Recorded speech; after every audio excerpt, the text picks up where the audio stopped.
Excited to hear the news out of New York Comic Con this year that you scored the Peacemaker Presents the Vigilante / Eagly double feature with James Gunn Consulting. Yeah. Yes.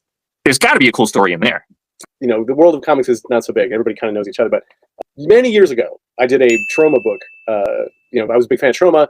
Mm-hmm. And so I got permission to do a trauma book. So at some point at a San Diego Comic Con or something, I talked to James Gunn, who was a big writer for trauma back then. So it was like 2005, I think, 2006.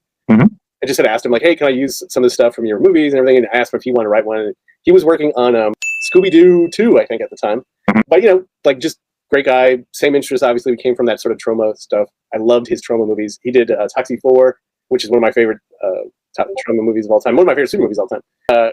But then, you know, a few years later when the Hack / movie stuff was going around, I actually suggested James to be the writer-director for it. I thought he had just done Slither, and I was like, he's perfect. He's got the right voice.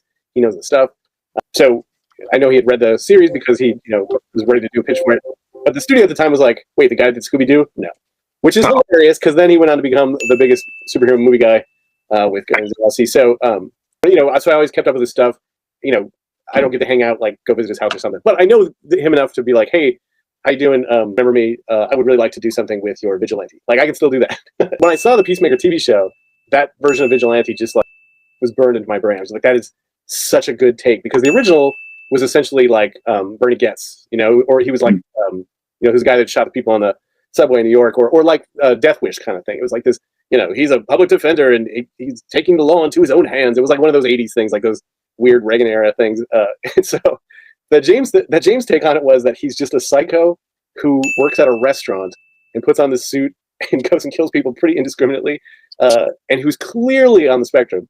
I was just like, that is the greatest idea. So I had emailed, you know, James and just kind of said, I really want to do something with this.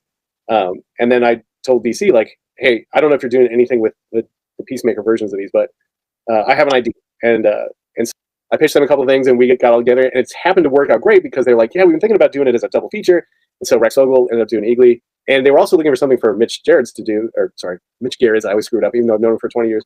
But we were looking for something for Mitch to do, and so Katie asked if Mitch would be interested, and he was available. So we locked down this like incredible artist for the series too. So it's awesome. It's one of my favorite things I've ever worked on. It's beautifully illustrated, and James is the tone keeper, making sure that it sounds like, you know, like the actor, and it sounds like the characters in the version that's on HBO.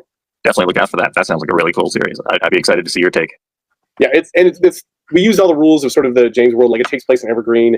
You know, to expand a little bit upon like the town, and we basically do like the current HBO Evergreen versions of the old Mark Wolfman versions, like where his was like this slick New York, you know, kind of 80s Bernie Getz story. Ours is like a rural psychopath with ridiculous small town crime lords.